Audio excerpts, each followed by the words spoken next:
Congratulations, Your Imperial Highness. Truly, what a moment. You did it. You clawed, bribed, seduced, blackmailed, backstabbed, maybe tripped into the right place at the right time. And now here you are, reigning on the imperial throne. The golden laurel is on your brow, the purple toga draped over your shoulders, the imperial signet ring tight on your sausage-like finger. The Senate is pretending to respect you, and all of Rome is pretending to cheer. You are now the sole ruler of the greatest, most sprawling, most utterly unmanageable empire the world has ever known. That's the good news. The bad news? Literally everyone wants you dead. No, seriously, look to your left. That guy with the overly polished smile? He's already bribed a palace eunuch to slip ground hemlock into your wine. Look to your right. That's your cousin, the one you graciously spared last week? He's writing poetry about your funeral. Behind you stands the Praetorian prefect. Fun fact, he's already auctioned off your position twice this week to the highest bidder, and is just waiting for a better offer before he decides which fruit basket to stab you with. And in front of you, as always, is the Roman mob. The only thing they love more than free bread is the blood of the man who forgot to provide it. They cheer, they chant your name, but the moment you forget to fund the chariot races or the public baths smell funny, they'll cheer just as loudly while dragging your entrails down the Via Appia. Welcome to Rome in the 3rd century A.D., the economy's circling the drain, inflation's ballooning faster than your ego. The frontiers are one spark away from total inferno. And the gods, oh, the gods, they've clearly blocked your prayers. Jupiter hasn't returned a single sign since you took office, and Mars seems to be drunk on imported Iberian wine again. The Sibylline oracle said, don't, but here we are anyway. You've been emperor for, what is it now, 8 minutes? Congratulations, you've already outlasted the last guy by 5.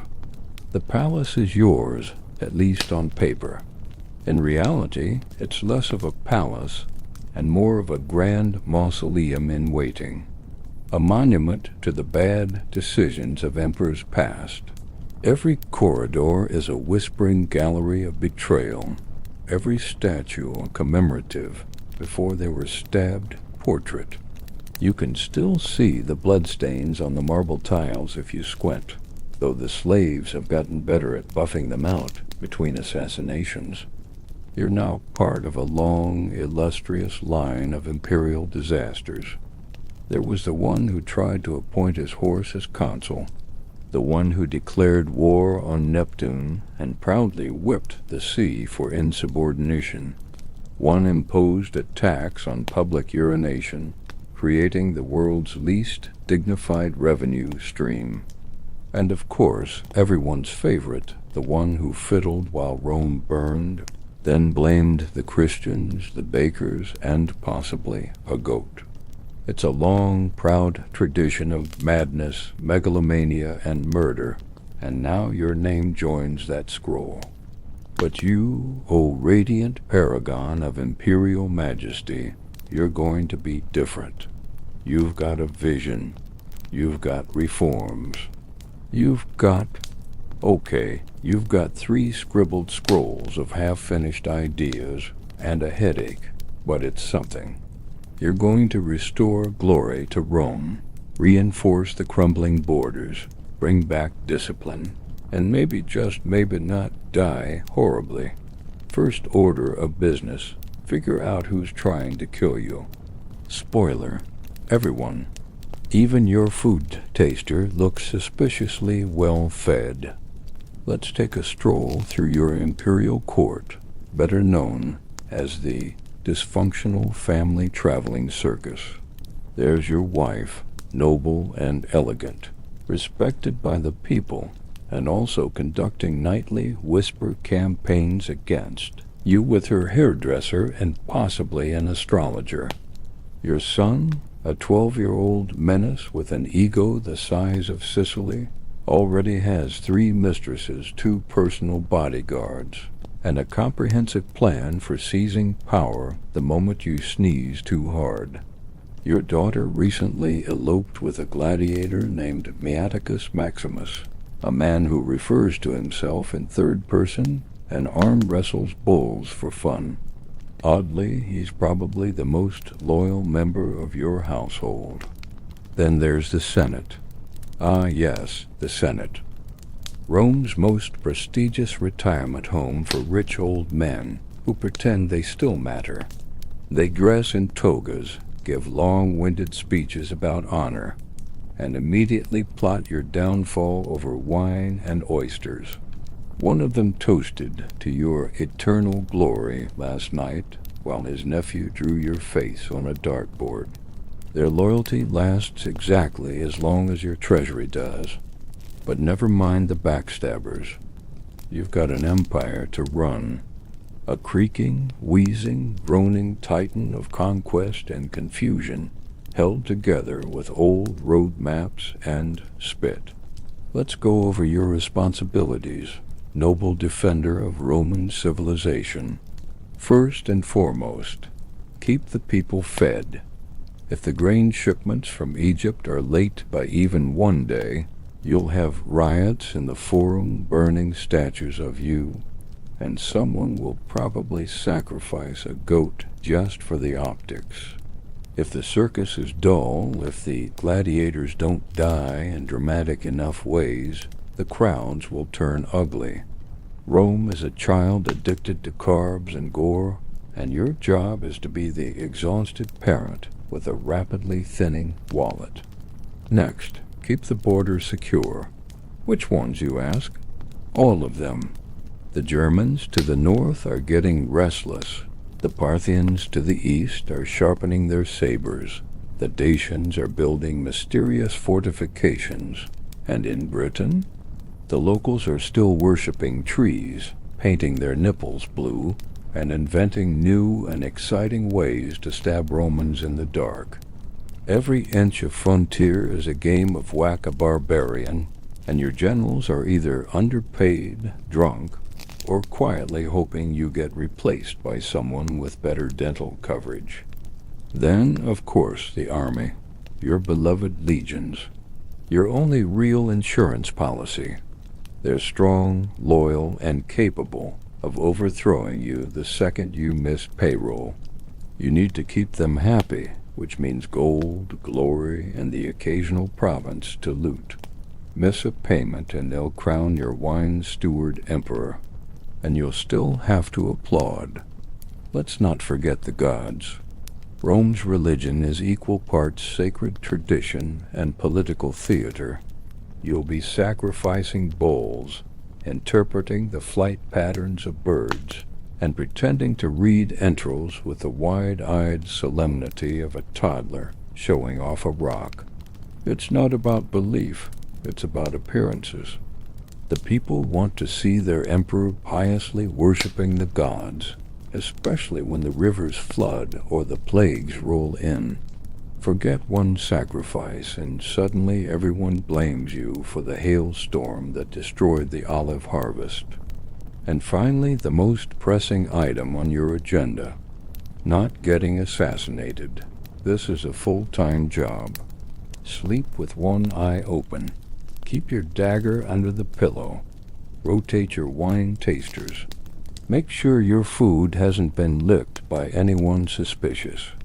The preferred methods of imperial removal this season include poisoned figs, tainted wine, strangulation with silk cords, and of course the classic knife-in-the-back routine during a relaxing bath. Baths are deadly now. So are gardens, banquets, chariot races, theater seats, and petting zoos. Basically, your safe zone is a windowless room guarded by 3 nervous centurions and an angry goose.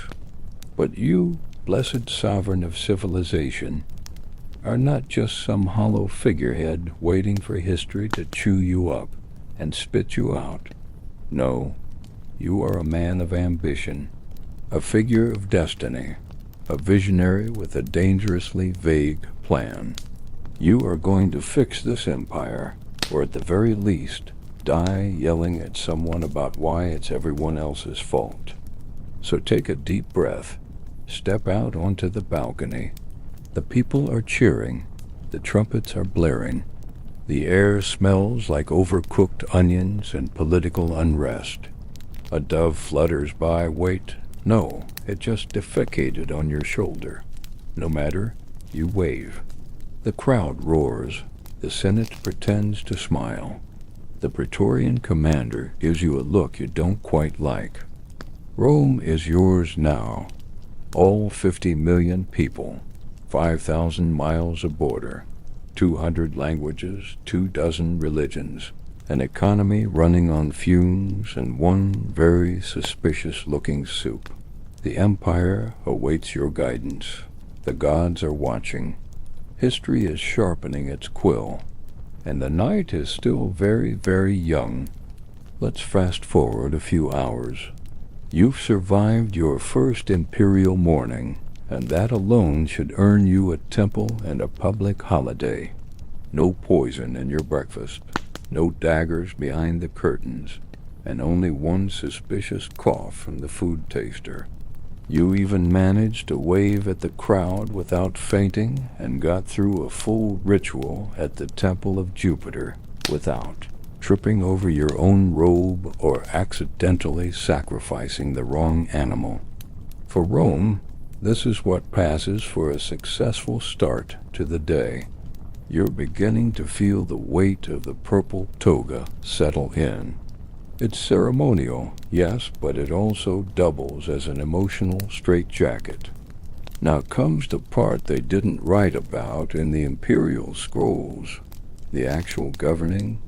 You're seated on a marble throne ergonomically designed for spinal damage in your vast audience chamber, where the floor is made of polished mosaic, the walls lined with bronze busts of dead men who either went mad or were stabbed, often both. One by one, your advisors slither in with scrolls, charts, maps, and the kind of faces usually seen on undertakers delivering bad news. These are your imperial counselors, a hand-picked group of Rome's brightest minds, which is to say they're literate, can count to 100, and only embezzle from the treasury when it's absolutely necessary. The imperial secretary, a man who speaks in a tone that suggests the entire world has already ended, but no one had the decency to notice, clears his throat and begins reading the day's dispatches. The Germanic tribes have crossed the Rhine again, he drones, as if announcing the weather. Of course they have. They've crossed the Rhine so many times it should be a toll bridge by now. The Nile has failed to flood, he continues. Grain output in Egypt is down by 30%. And Alexandria is experiencing civil unrest over a debate regarding whether Apollo is prettier than Bacchus. You grimace. Alexandria has always been extra. Then comes the highlight. 2 legions in Britannia have declared their loyalty to a man named Gaius Heraclius, who claims to be the reincarnation of Romulus and was last seen waving a chicken over his head while screaming Latin backwards. You blink. He adds, he has the support of local druids, 3 elephants, and an illiterate blacksmith who thinks he's a prophet. You make a mental note to send someone to deal with that, ideally someone who can navigate both rain and hallucinations. The secretary is followed by your treasurer, a hunched man with eyes like a frightened rabbit and fingers permanently stained with ink and guilt. He informs you in a barely controlled panic that the imperial treasury is emptier than a philosopher's pantry. The legions need to be paid, or they'll start auctioning off the provinces. The roads are crumbling. The aqueducts are leaking. The bathhouses smell like fermented despair. And someone has to fund the upcoming gladiatorial games because apparently, if the Roman public goes more than 6 days without watching someone get disemboweled, they start throwing bricks at senators. You nod while internally wondering how much gold you could melt down from old statues before someone notices. Next comes the military advisor. He enters wearing full ceremonial armor, including a breastplate polished to the point of narcissism, and slaps a dagger down on the map as if Rome's entire fate hinges on this particular blade. The northern provinces are collapsing, he says with the tone of someone commenting on overcooked lentils. The Rhine frontier is holding by sheer willpower and divine pity. The Goths have been probing our defenses. We don't know how many, but they've built boats. Boats, Emperor? They're learning? You suppress a groan. And Gaul? You ask, already dreading the answer. He sighs. Gaul has stopped sending taxes again. The governor says the roads are unsafe and claims his accountant was eaten by wolves. Classic Gaul. He moves on to the eastern frontier, jabbing at Syria. The Parthians are mobilizing their cavalry again. Could be a training exercise, could be an invasion. Our spies are unsure. You raise an eyebrow. Why are we unsure? He looks genuinely embarrassed. Because our Eastern spy network is composed entirely of retired poets, 2 drunk astrologers, and 1 blind merchant with a gambling addiction. You nod slowly, wondering if the gods designed this empire as a punishment for hubris. The minister of sanitation waddles in next with clay tablets and a visible sheen of anxiety. There's a pestilence in the Subura district, he reports with a strange note of cheer, as if announcing a seasonal fruit. Might be fleas, might be ghosts, might be an angry deity. You wave him away. He bows and mumbles something about needing more buckets. Another advisor informs you that several aqueducts in Hispania have collapsed due to weather, sabotage, or possibly beavers. A riot broke out in Alexandria after a statue of Apollo was given breasts by mistake. The governor of Africa Proconsularis sent a 17-foot scroll about grain exports, which ends with a poem dedicated to your beard. It is now noon, and you haven't even gotten to the assassination threat pile. You receive at least a dozen threats a day. Some are poetic, some are unhinged, and at least one came with a small cake. One anonymous scroll simply read, "Soon." You're not sure if it's a threat or a flirtation. Either way, it's unsettling. Your closest aide, the one person in the palace who hasn't plotted your death this week, leans in and whispers, "Perhaps a public address, my lord? The people need reassurance." Ah, yes, the people. That chaotic, demanding, bread and circus-fueled mass of humanity. You sigh, stand up, and change into your ceremonial toga, the one so heavy it requires 2 slaves and a hernia, and walk to the balcony that overlooks the forum. Below you, thousands have gathered. Merchants, beggars, philosophers, drunks, children, all packed together, like sardines marinated in sweat and civic rage. The air smells like roasted meat, incense, and disappointment. You raise your arms. The crowd erupts, not necessarily in joy, but in anticipation. Rome doesn't love its emperors. Rome watches them like gamblers watch a man juggle flaming daggers while standing on a wine barrel. They're here to see if you fall. You clear your throat. "Citizens of Rome," you announce, voice loud and imperial, trained to boom despite your inner tremble. "Rejoice, For the empire stands strong, the gods are pleased, and your emperor leads with divine favor. There is scattered applause, one audible fart, and a pigeon lands on a statue of Venus and immediately dies. You continue, delivering promises of prosperity, security, bread, peace, more bread, tax relief, but not really, public executions of corrupt officials. You carefully avoid defining corrupt, and renewed investments in infrastructure. Read, patching holes with prayers and leftover bricks. You end with a heartfelt invocation of Jupiter's favor and declare that the empire's future is brighter than Apollo's forehead. You retreat inside to mild applause from your advisors, who are mostly relieved you didn't declare war on the moon. The general nods approvingly, then immediately suggests raising an emergency tax. You consider stabbing him, but decide to postpone. You return to your private chamber and collapse onto a couch. You have a pounding headache, a fake war to start, a real war to prevent. 3 family scandals to bury, 2 assassination plots to investigate, and a stolen imperial seal to recover after it was used to brand a particularly aggressive tavern goat. You are the ruler of the greatest empire on earth, and right now what you need more than anything is a nap, a long one, preferably in a locked room, behind 3 guards, a barricade of wine jars, and 1 very alert panther. You awaken from your nap not refreshed, but existentially exhausted.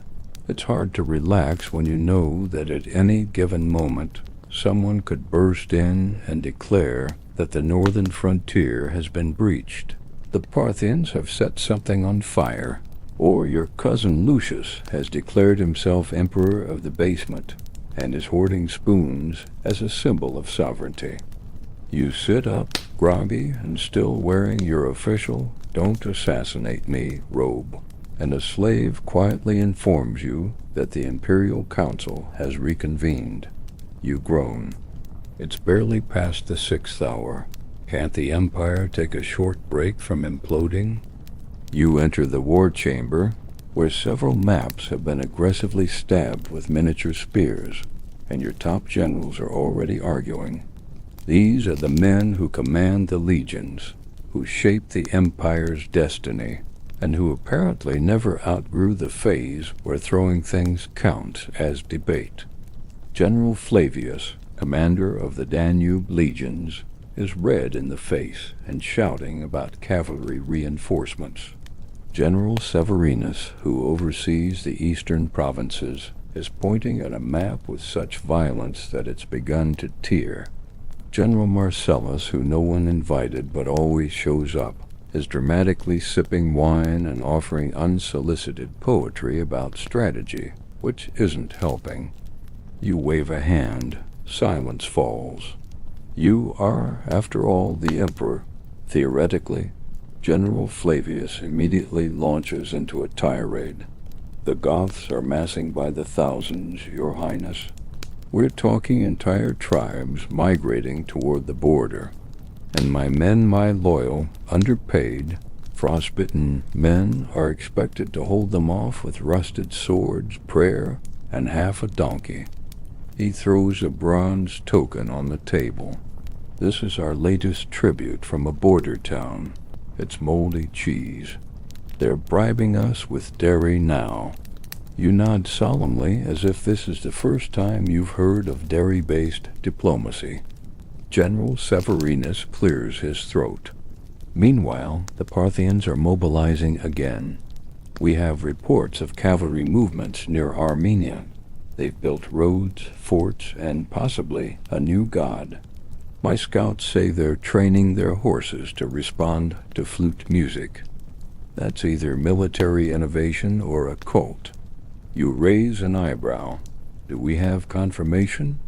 Severinus shrugs. One of the scouts turned out to be a double agent.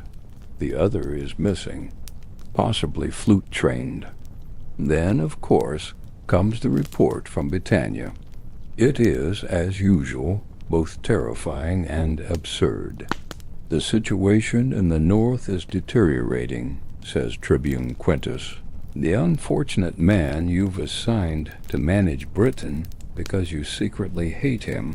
The legions are outnumbered, outclassed, and wet. It's always wet. The locals have declared independence again, something about a sacred badger spirit and tax exemptions. You stare at him. A what? He sighs. They carved its image into a tree. It's now their national symbol. You rub your temples. You knew Britannia would be a mistake. Nothing good ever came from conquering a land where trousers are considered suspiciously foreign. You turn to your military advisor. Do we have any legions that aren't mutants, underfed, or delusional? He pulls out a scroll and begins to read. Well, there's Legio 20 Valeria Victrix, but they're currently in the middle of a pagan blood ritual to summon victory. You pause. Is it working? He shrugs. They haven't lost yet. You nod. Good enough. You decide it's time for action, imperial action, which means riding out to inspect the troops, a bold, highly visible move meant to inspire loyalty and fear.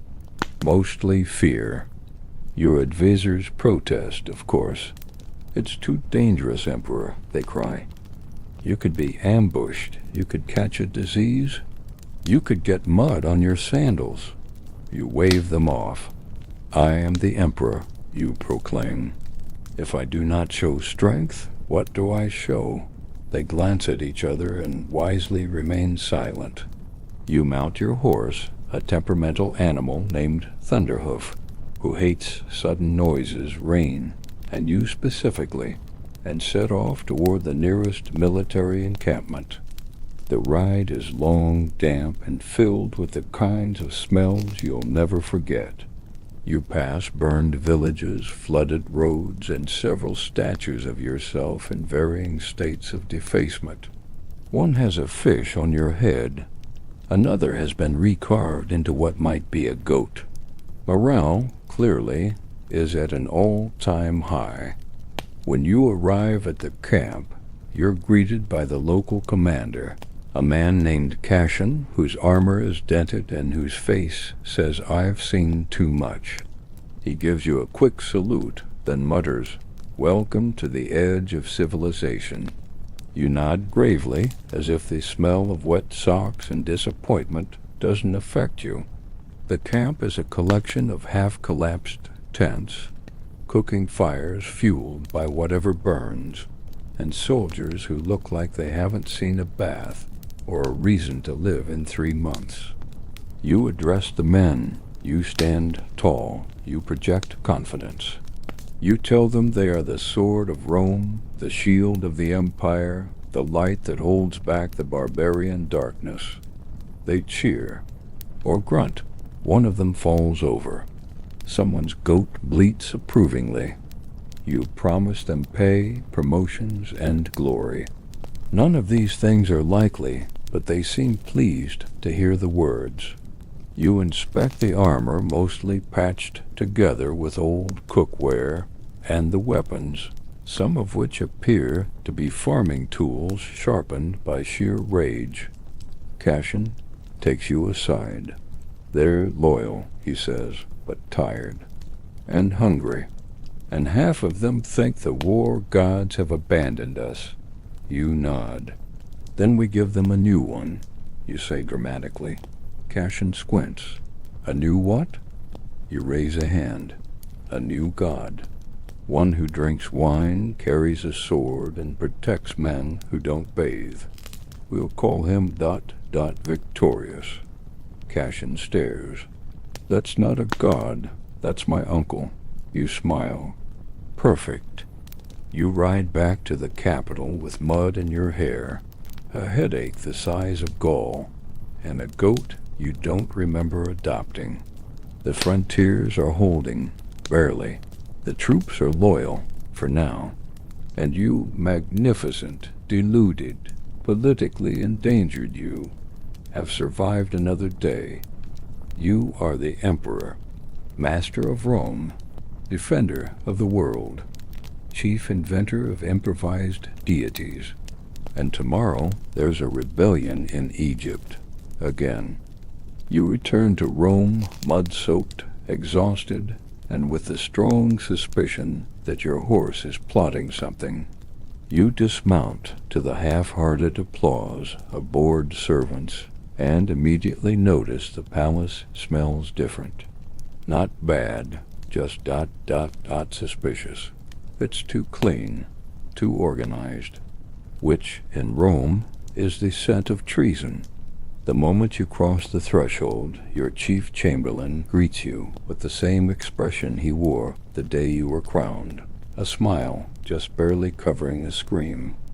There's been developments, my lord, he says, which is court language for everything has gone straight to Tartarus in a flaming chariot. You sigh and follow him through a series of increasingly ornate halls until you reach the private imperial chamber, also known as the room where your sanity comes to die. There, gathered like vultures at a feast, are your inner circle, looking far too interested in pretending nothing's wrong. Your wife stands at the center, resplendent in jewels, silks, and icy contempt.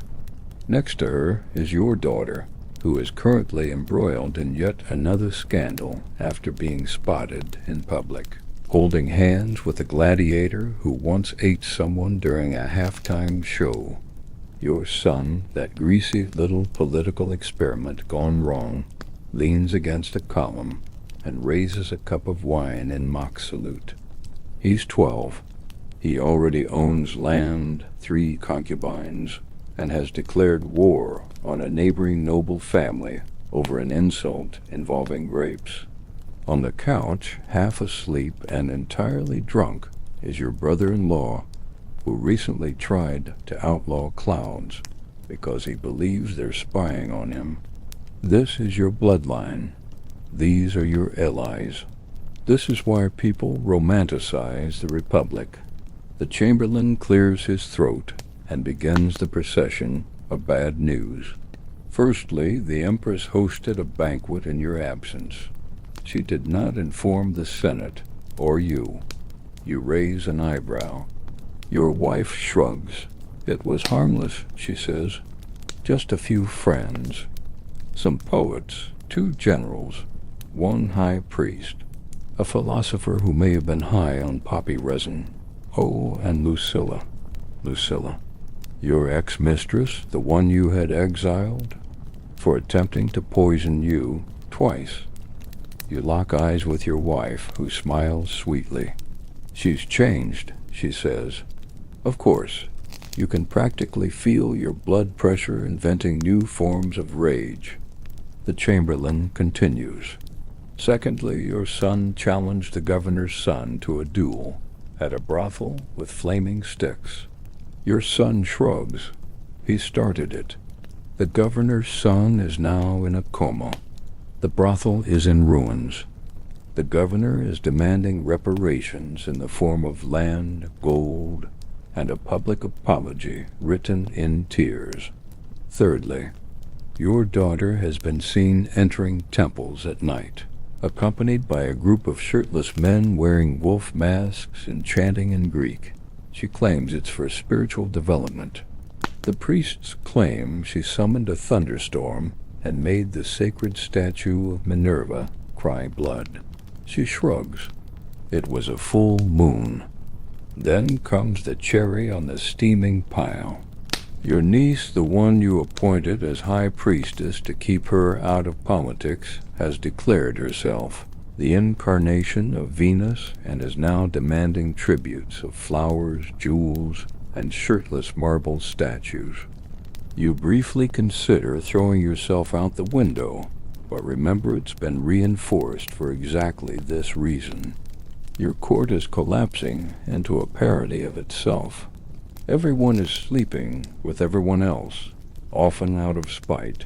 Secrets are traded for sport. You overheard a senator ask if the plague could be trained to target only his political rivals. He was only half joking. That evening, you attempt to restore order.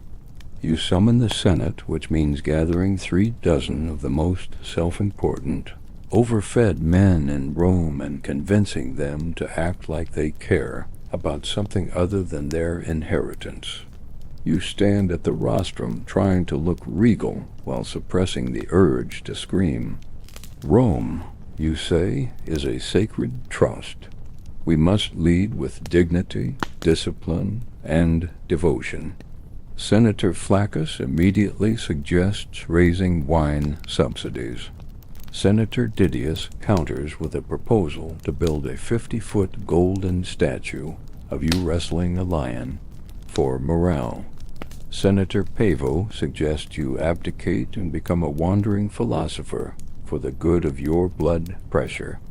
You dismiss them all with the same level of contempt you reserve for food that's still moving. Later, at dinner, your wife informs you that a rumor is circulating, that you're planning to marry a foreign princess. You are not. You have never met her. The rumor started, apparently, when your cousin drew a caricature of you riding a camel, and someone took it too seriously. By midnight, there are riots outside the palace walls. The people have always had a special ability to believe whatever makes them angriest. You send out a crier to dispel the rumor. The crier is immediately beaten with sticks. Desperate, you turn to your astrologer, a man with wild eyes, 3 teeth, and a habit of eating scrolls. He throws a handful of bird bones onto the floor, mumbles something about Mars being in retrohysteria, and informs you that the stars suggest you should hide. Hide. You are the Emperor of Rome, and your trusted mystic has recommended that you crawl under a bed and wait for the cosmos to stop attacking you. You do not sleep that night. You stare at the ceiling and wonder if Caligula had a point about horses. The palace is quiet, except for the occasional echo of laughter or screams from somewhere you've chosen not to investigate. You hear your son demanding more wine. You hear your daughter chanting. You hear your wife's voice, steady, confident, from the next room, speaking with someone whose voice you do not recognize. You realize, not for the first time, that the sword pointed at your back isn't coming from outside the palace. It's already inside, eating your food, smiling at you in public, toasting to your health. This is the cost of power. You wear a crown made of daggers. You sleep on a bed of whispers. You rule an empire where betrayal is simply politics done well. And the worst part? You still have to wake up tomorrow and do it all again. Morning arrives like an invading army, loud, merciless, and reeking of regret. You haven't slept. Again? Not because of fear, no. You're well past fear, but because the palace walls seem to be actively conspiring to whisper every betrayal directly into your dreams. As you rise from your imperial bed, now flanked by 4 armed guards and 1 overprotective goose, a servant informs you with devastating cheer that the high priest of Jupiter is requesting your presence. This, of course, is the ancient Roman equivalent of getting a letter from your dentist that says, "Come in, it's urgent," and bloody. You sigh, bathe in olive oil you can't afford, dress in a robe that used to fit before the stress bloated you like a dying fish, and make your way to the Temple District. The moment you arrive, you're greeted by the Pontifex Maximus, a man who smells like old incense and cryptic disappointment. He bows dramatically, then begins walking you through what he calls a divine situation, which is the polite term for a full-blown metaphysical panic. Apparently, a lightning strike hit the temple of Vesta last night and ignited the sacred flame. Yes, the one that's not supposed to go out unless the gods are declaring an official cosmic tantrum. The Vestal virgins are in hysterics, the augurs are seeing ominous patterns in goat livers, and one priest claims the moon blinked at him. You ask if the fire was put out? Yes, the priest replies, but the symbolism remains highly inconvenient. You try to calm them down. Surely this is just weather. You say Rome has weather. It rains, it thunders. Sometimes the sky does dramatic things without divine input. The priest frowns. So you're saying Jupiter misfired? You pause. Perhaps he sneezed. He does not laugh. Romans do not joke about gods sneezing. Back at the palace, things somehow get worse. Your cousin, the one who reads entrails like they're love letters, announces that a chicken he sacrificed had a suspiciously shaped liver, which clearly foretells doom. When pressed on what kind of doom, he simply gestures vaguely at everything. Meanwhile, a new religious sect has appeared in the Sabura district. They call themselves the Sons of the Flame Goat. You don't know what that means. No one knows what that means. But they're multiplying, chanting in alleys, and one of them bit a magistrate. That's a new development in theology. In an attempt to appease the increasingly agitated public, you order a round of games dedicated to Mars, hoping blood sports will distract everyone from the divine temper tantrums. The people cheer. Bread is thrown. Lions are imported. But halfway through the games, an eclipse darkens the sky, and everyone loses their collective mind. The crowd begins screaming that the end times are upon them. A priest faints. Someone starts sacrificing doves. The chariot drivers abandon their teams and sprint toward the nearest shrine. You try to calm the panic by standing and shouting, "It is a sign of renewal," which is interpreted by half the audience as "kill the emperor and be reborn." You are escorted back to the palace by guards dragging you through a mob that alternates between worshiping you and trying to stone you with stale bread. Once safely inside, your chief advisor informs you that yet another prophet has risen. This one, a former baker named Flavius Crumble, who claims to be the living embodiment of Saturn and has declared Thursdays sacred and baths heretical. His followers are marching on the Senate, carrying loaves of bread like their weapons and yelling something about cleansing the empire with yeast. You ask your advisor if any of this makes sense. Not even to the baker, he replies. You decide to take matters into your own hands. You summon every high priest, oracle, augur, mystic, goat-botherer, and self-declared divine channeler in the empire to a council. The gathering looks like a costume contest at a haunted toga party. They all want something. The Jupiter cult wants a new temple. The Mithraists demand a public holiday involving bowls and tunnels. The Isis priesthood claims the Nile's flood cycle is controlled by the Empress's mood swings. One group insists the empire must switch to a lunar calendar immediately, while another claims all clocks are instruments of demonic influence. A druid coughs and suggests human sacrifice. You ask, volunteers? And everyone suddenly remembers an urgent appointment elsewhere. Eventually, you retreat to your private chambers, exhausted and vibrating with frustration. The empire is not merely a political machine. It is a ritualized, spiritual migraine. Every natural event is a message from the gods.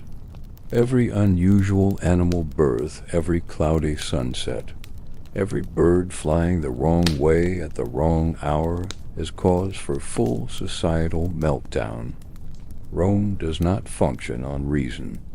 It runs on superstition, wine, and the unshakable belief that the gods are watching and very, very moody.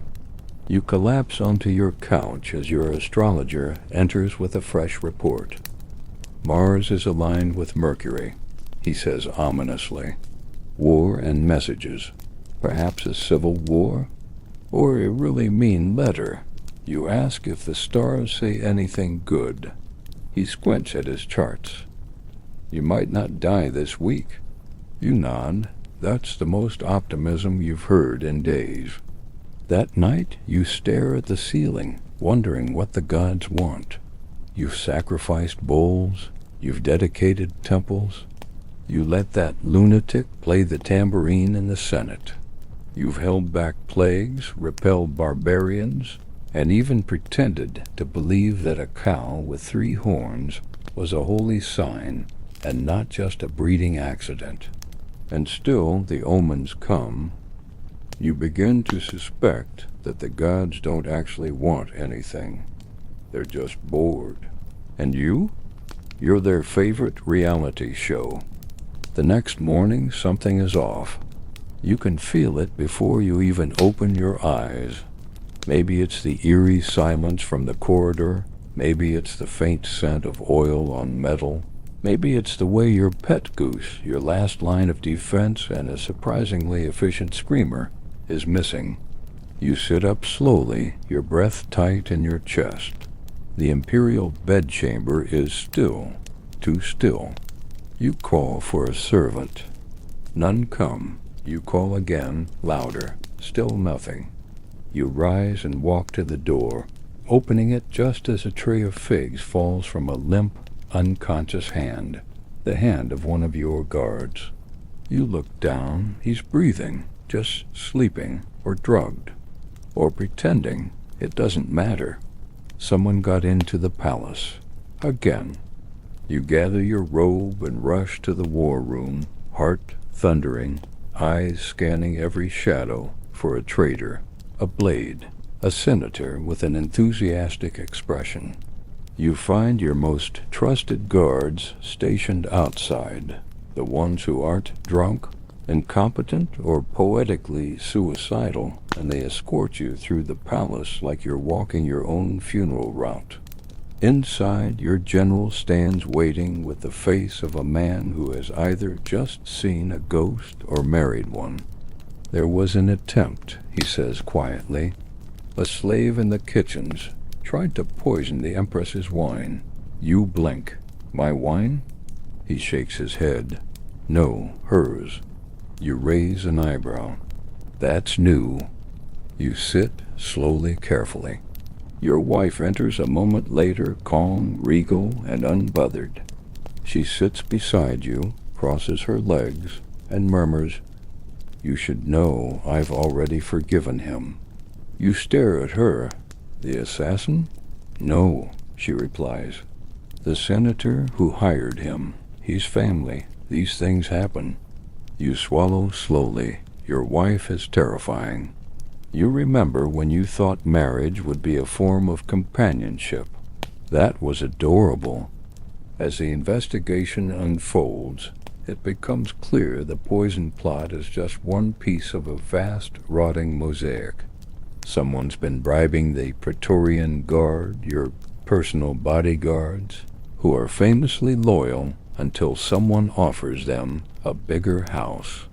Several senators have been holding secret meetings under the guise of poetry readings, which would be laughable if 3 of those senators hadn't just purchased daggers and hired private security. Even your food taster has been unusually quiet. You begin to suspect even your statues are judging you. One of them, a marble bust of Jupiter, keeps tilting at an angle no one remembers placing it in. You've begun giving it suspicious looks. You don't like the way it stares back. You stop eating anything that hasn't been boiled for 10 hours. You sleep in a different room each night. You have your sandals checked for traps, your scrolls for poison, your wine for mutiny, your wife for, well, just in general. You're living like a prisoner in your own palace, except the prison has frescoes and better wine. You trust no one, not even the scribes, especially not the ones who start humming whenever you enter the room. That's always a sign. Your cousin invites you to a small, intimate dinner. You fake a leg injury and send a decoy slave instead. The slave disappears. The cousin claims he never showed up.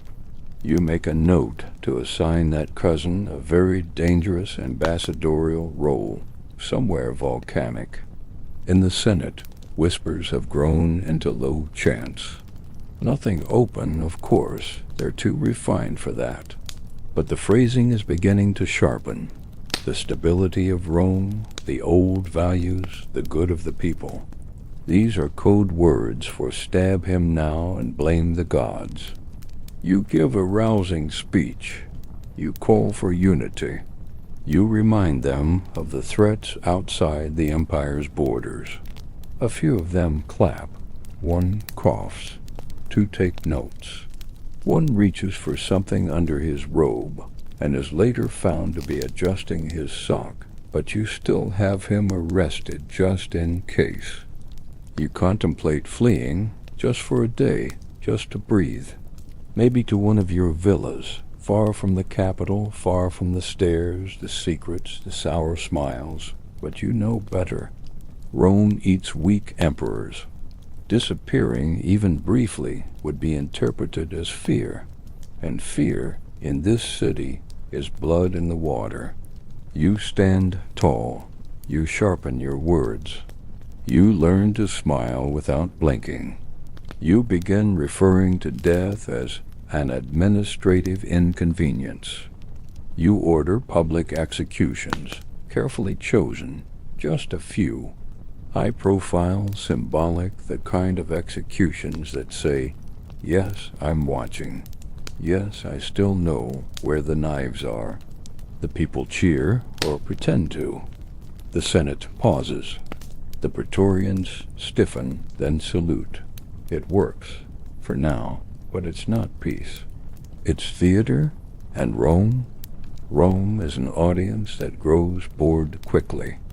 Late at night, when the halls are quiet and the torches burn low, you sit by the window overlooking the Forum. The marble gleams in the moonlight. You think about your predecessors, the ones whose names were scratched off monuments, the ones buried in unmarked graves, the ones whose final words were, wait, I thought we were friends. You wonder how long you have left. You're not old. But Rome doesn't kill you because you're weak. It kills you because you're strong, and someone else wants your chair. This is the truth of imperial power. You are not loved. You are not admired. You are tolerated, respected perhaps, feared definitely. But love, that's for statues. You rule until you fall. And when you fall, they'll say they saw it coming. They'll swear they tried to warn you. They'll commission poems. And then they'll forget you. You take a deep breath, sip your heavily filtered wine, and whisper to the darkness, not yet. Not yet. Dawn. Another one. You didn't ask for it. It shows up anyway. The sun creeps over the hills of Rome like an overfamiliar tax collector, bathing your empire in golden light that reveals far too many cracks in the marble. From your balcony you see the city stirring, merchants opening their stalls, beggars rehearsing their sob stories, senators already scheming over breakfast. The Forum looks peaceful from a distance, the way a battlefield looks calm before the arrows fly. You take a slow breath. Today feels different, not in the dramatic, trumpet-blaring, statue-toppling way. No, this is a quieter dread. A sort of bureaucratic apocalypse. You can feel it in the floor, in the way your robe doesn't quite sit right, and how even the statues seem to be watching you with just a bit more curiosity, like they know how the scroll ends. The first bad sign arrives in the form of a messenger. He's sweating. Messengers always sweat, but this one is sweating like a man who saw God and then insulted his sandals. He stammers out the news. A rebellion. Again, but not the usual kind. Not a backwater governor with delusions of poetry and cavalry. No, this time it's your cousin. Yes, the one you pardoned, promoted, and trusted with a province. He has declared himself the true emperor, has seized control of 3 legions, and is marching on Rome under a banner that says rather uncreatively, "Restore the glory." You sigh. Why is it always glory? Why can't anyone ever rebel in the name of mild reform? Your court erupts into chaos. Senators flee to their estates. The palace staff begins eyeing exits and plausible deniability. The palace cat, once loyal only to your lap, now sleeps beside your wife, who you discover has already drafted a letter of support for your cousin, just in case. When confronted, she shrugs. It's politics, darling, nothing personal. You nod, of course. Nothing ever is. She pats your cheek and walks away, already writing her speech for the new regime. You gather your advisors. The room is tense. The generals argue. The priests pray. Your treasurer weeps into a wine jug labeled emergency funds, which you realize is full of pebbles. You ask what forces remain loyal. The answer is sobering.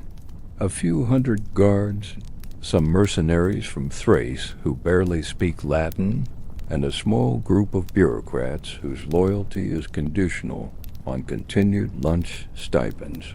You ask about the people.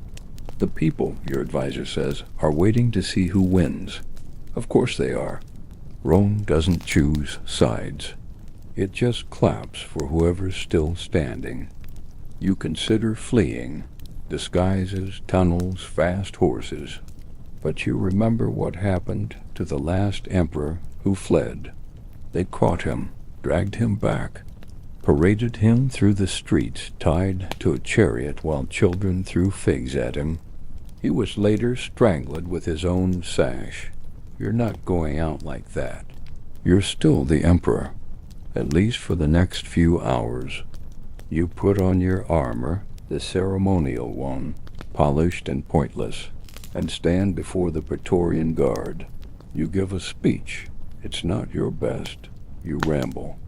You say something about fire, eagles, destiny, and then trail off mid-sentence, because someone drops a spear. Still, a few of them cheer. One even salutes. You mount your horse, which bites you, and prepare to ride out. You don't know if it's to battle, to negotiate, or just to dramatically wave from a hill. Either way, it'll be something. As you leave the city gates, the streets are oddly quiet. Rome watches from behind shutters. No one shouts your name. No one curses you. It's as if the city has already decided that you are history, past tense, footnoted. You reach the field where your cousin's forces wait. Thousands of soldiers, cohorts in gleaming armor, banners flapping in the breeze with the enthusiasm of a new regime. Your cousin himself stands at the front, smiling like a man who's already practicing his first decree. You meet him halfway between the armies. No fanfare. Just 2 men in dusty cloaks, both pretending they weren't once children playing dice in the same courtyard. He offers you a graceful surrender. Step aside, he says, and I'll let you live in peace. A villa, some wine, no more pressure. You can write bad poetry and sleep in. You look at him, At his polished boots, his manicured beard, the spark in his eyes that says, "I've already written your epitaph." You could take the offer. Live quietly. Avoid a battle you'll probably lose. Let history forget you instead of mock you. But you don't. Not because of pride. Not even because of Rome. You don't step aside because after all this, after years of lies, riots, betrayals, and increasingly suspicious chickens, you want to finish your sentence. You want the story to end with punctuation, not an ellipsis. So you draw your sword. It's ceremonial. It gleams beautifully in the sun. Probably couldn't cut butter. Your cousin sighs. "Really?" he asks. You nod. "Really?" The fighting begins. It lasts less than an hour. Your army breaks. The guards scatter. Your horse abandons you halfway through a speech. You are captured, bound, dragged through dirt, and thrown at your cousin's feet. He looks down, disappointed. "You could have had peace," he says. You spit blood, smile through broken teeth, and whisper, "So could you." He doesn't kill you. That would make you a martyr. Instead, he exiles you to a coastal estate, one with high walls and no visitors. You're left with scrolls, wine, and the haunting sound of waves that don't care who you used to be. Sometimes birds fly by. Sometimes you hear whispers from the guards about what Rome is becoming. New taxes, new statues, new lies. Always new lies. You grow old, or old enough. Your name fades from temples. The coins are melted down. Children forget your face. But somewhere in a tavern, a drunk old soldier tells a story about a mad emperor who stood alone in the field with a ceremonial sword and defied the odds for exactly 6 minutes. They laugh, they drink, and then someone asks what happened next. The soldier shrugs and says he was the last real one. That night, as you lie in bed, staring at the cracked ceiling, you realize something. You were never meant to win. You were meant to be remembered. And somewhere far away, Rome keeps marching. Because Rome never ends. Only emperors do.